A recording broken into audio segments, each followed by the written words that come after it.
welcome into Coach Craig's Sports. This is the MLB DFS Core Pick video for Monday, April 21st. If you're joining me for the very first time, first of all, welcome in. Second of all, this is how today's video will be structured. It's going to be a slightly smaller slate, obviously, with it being Monday, but I'll be going over my core picks. It's going to be 5 players in total. It's going to be 1 pitcher, 4 hitters. That's going to be based on the combination of past performance versus the respective opponent, as well as some recent history. And then after that, we'll get moved over to my cheat sheet and talk about my top GPP teams to stack for Monday's slate. In the morning, I'll be posting up my weather report that will have all the games listed that do have a double-digit chance of rain or higher. And then I'll also be posting in many of the starting lineups I can get to throughout the afternoon and early evening down in that comment section. So definitely be on the lookout for that as well. But without further ado, we're going to get right into the core picks. At the pitcher position, I'm going to go with Quinn Priester today. He's kind of our pay down option. There are some really good high-priced hitters on today's slate, so I decided to pay down at the pitcher spot. But, out of all the options out there for pitcher today, a lot of them are very, very viable. So feel free to mix and match as you do see fit. Quinn Priester's pitched really well since coming over to the Brewers, which is kind of a surprise. Obviously, he was a former top prospect, hasn't had too much success at the major league level prior to this year, but he's $7,400, averaging just under 29 fantasy points per game, goes against San Francisco Giants. He has pretty good history versus them, although it is a very, very limited sample size. He had 40 fantasy points versus the Giants last year, so that is some pretty good high-end upside if we look at what he's done so far in the young season. 1 win, 0.9 ERA, and he's averaging 28.5 fantasy points per game at $7,400. Definitely looks like a really good value play overall, but obviously now that we're talking him up, probably going to go out and give out like 5 runs and not really pay off. But like I said, there's a lot of very viable options on Monday's slate overall. Then we're going to move down to first base with Pete Alonso, $4,200, averaging just under 16 fantasy points per game, goes against the Philadelphia Phillies and Aaron Nola as the expected starting pitcher on the mound.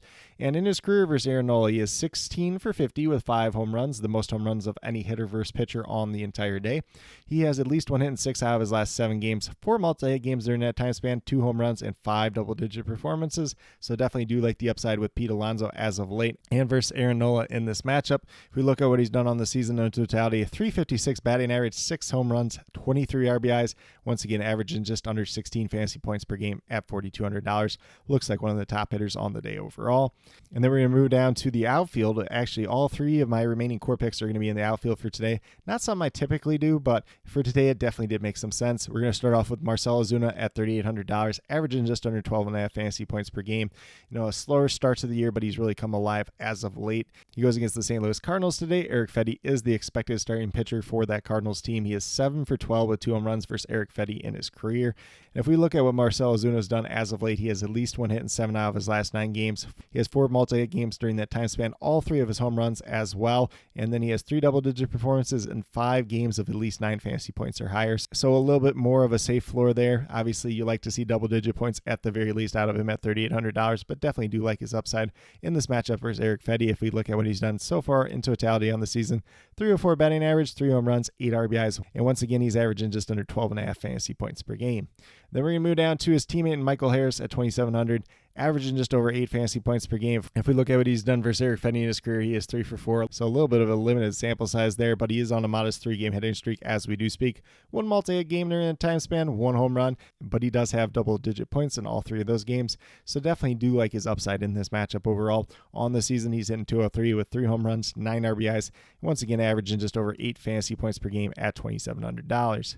And then last but not least, we're going down to another value outfielder in TJ Friedl of the Cincinnati Reds. This Reds team does have decent history versus Max Meyer, although Max Meyer has pitched really well to start the seasons. And TJ Friedl is one of those guys as well. He's 1 for 2 versus Meyer in his career, so very small sample size there. He's on a modest 4-game hitting streak as we do speak. 3 multi-hit games during that time span, 0 home runs, has 2 double-digit performances, and at least 9 fantasy points in 3 of his last 4 games.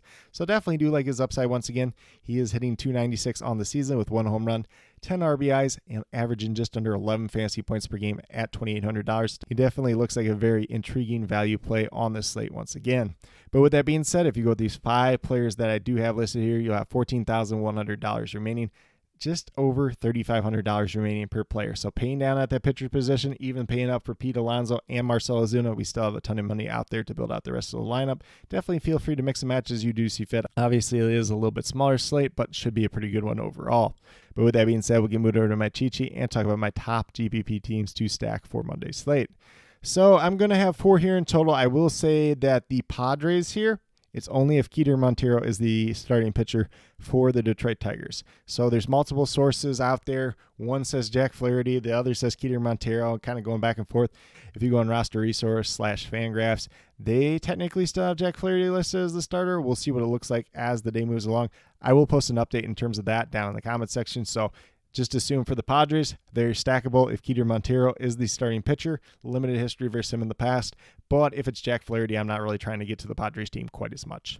And then in terms of the other three, we have the Atlanta Braves going against Eric Fedde. They have hit him really well in the past, whether that's Marcell Ozuna, Michael Harris, Sean Murphy. A bunch of guys have done really well versus him in the past. And guys like Matt Olson and Ozzie Albies are starting to hit the ball better once again. And they do have reduced price tags at this point in time. Then we move over to the New York Mets going against Aaron Nola, who has really struggled to start off the year. He obviously has pretty hit or miss history versus the New York Mets in the past. Obviously, that's led by guys like Pete Alonso, Brandon Nimmo, who's kind of struggling as of late, but definitely could be some upside there as well.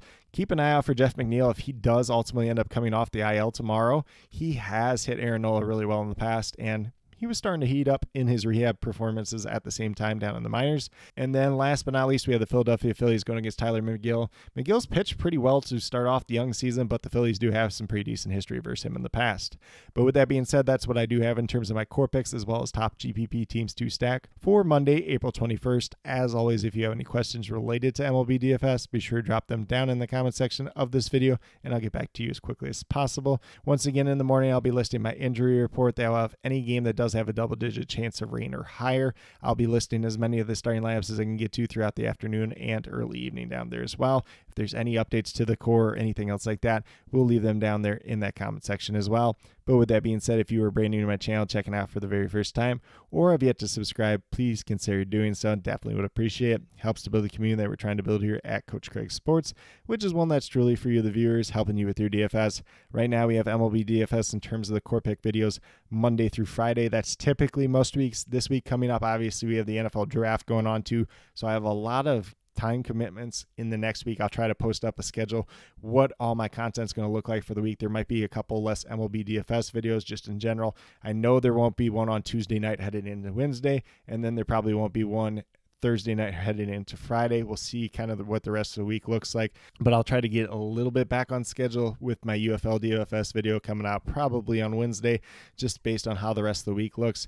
And then in terms of NFL draft content, I did post up my 7-round mock draft over on the Sports Affiliation website, so definitely feel free to check that out. And the link to that is listed in the community tab on YouTube. It's listed on Twitter. It's listed on Facebook, so definitely feel free to check it out. I will also be dropping my top 10 positional rankings, so quarterbacks, running backs, wide receivers, tight ends, offensive tackle, interior offensive linemen, edge rushers, interior defensive linemen, linebackers, corners, and safeties. I'll be dropping all those little graphics in the coming days as well, so definitely I'll look out for that. In terms of NFL draft coverage, I will be over on the Sports Affiliation YouTube channel, kind of doing content and analysis over there for night 1 of the draft, and then obviously all of day 3.